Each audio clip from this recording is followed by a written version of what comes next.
Pessoal, eu vou aqui responder a fala do Micaías sobre um artigo que comenta um livro de uma psicóloga chamada Denise Dias, que afirma, o livro e a psicóloga afirmam que a punição física de crianças é um meio eficaz e válido para obter certo comportamento da criança. Inclusive, o título do livro diz alguma coisa sobre politicamente correto. Eu vou comentar aqui nesse vídeo esse texto e também o vídeo, eu vou dialogar com o vídeo do Micaías. Você vê alguns pais falando em punição física de seus filhos como se fosse um recurso, alguma coisa que pode ser feita. Você não vê os pais falando sobre punição física como alguma coisa da falha deles próprios, da perda de autocontrole. Você até vê, mas você vê pouco. Você vê mais falas assim: isso se resolve com chinelada. Sou contra bater no meu filho, mas isso se resolve com uma boa palmada. Uma boa palmadinha às vezes não faz mal a ninguém. Nunca fez mal a criança nenhuma. Você vê isso. O que eu quero dizer é: uma coisa é você tratar a punição física como alguma coisa que aconteceu com você enquanto pai. Você puniu fisicamente seu filho, aconteceu com você. Aí você vivendo essa experiência, você entende essa experiência como tendo sido um ponto fora da curva, um momento em que eu falhei nos meus recursos ao lidar com meu filho. Uma coisa é isso. Aconteceu de eu punir fisicamente meu filho, bater nele, pouco ou muito, mas eu me arrependo disso. Isso não é aquilo que eu quero ser enquanto pai. Eu não quero ser esse pai para ele, um pai que bate. A narrativa vai se desenrolando nesse sentido. A outra narrativa toma a punição física como um recurso válido. Alguns pais até dizem que já até esperam que vão perder o controle.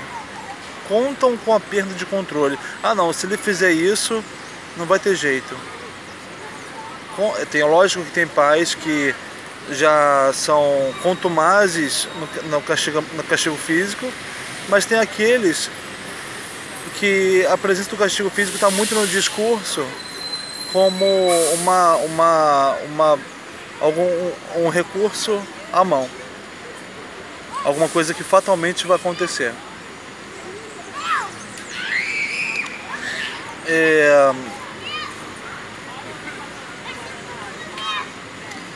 Quando você, assim, o artigo que altera o ECA, chamado Menino Bernardo, assinado pela Dilma Rousseff, proíbe castigos físicos e tratamento degradante para filhos, enteados, crianças sob a sua responsabilidade. Proíbe isso. Proíbe isso, essa lei. Essa lei se insere num contexto de outras leis que sobre nossas relações. Leis que procuram suavizar nossas relações, que procuram fazer com que tenhamos tratamento menos cruel, tratamento mais autocontrolado, com maior uso da consciência, e também leis que incentivam que nós temos outras narrativas, além da narrativa da agressão. Não, tem outras formas de eu lidar com os problemas. Ou como muito bem colocou o Micaías, essa pessoa a quem eu estou prestes de violentar ou de agredir, seja meu filho, seja um desconhecido, seja um animalzinho, essa pessoa que eu estou prestes a violentar, ela é outras coisas além daquela pessoa que me deixa louco, né? Então a lei quer que a gente tenha uma visão mais múltipla sobre aquilo que acontece com a gente, sobre aquelas pessoas com quem a gente se relaciona. E, então são leis de suavização da relação no sentido de redução da crueldade, e também acaba indicando que nós ampliamos nossa percepção das coisas. Eu estou aqui aproveitando uma bola jogada pelo Micaías, tá? Contra essas leis e os discursos que vão nesse sentido da suavização e também na ampliação da experiência com mais narrativas, contra isso se criou a expressão politicamente correta. Essa expressão está na boca de apresentadores de televisão, de colunistas de jornal, comentaristas, escritores e psicólogos, como é o caso da Denise Dias. Pessoas que querem reforçar o tratamento único dos problemas e a experiência única das pessoas. Pessoas que esse termo politicamente correto quer que diz que está havendo um cerceamento na liberdade dentro de casa, entre marido e mulher, entre pai e filho, inclusive entre o branco e o negro. Daqui a pouco vai se falar isso, que o branco tem que ter liberdade para ser cruel, para ser racista, mas isso eles não chegam a esse ponto, né? Mas eles falam que dentro de casa é um território que o Estado não se deve se meter, e aí falam que isso é politicamente correto. A melhoria das relações, a suavização e a melhoria da nossa experiência. Falam que o Estado não pode entrar em casa. E falam que o Estado quer tirar a liberdade das pessoas. Não vejo dessa forma, eu vejo que o Estado quer aumentar a nossa liberdade. Por quê?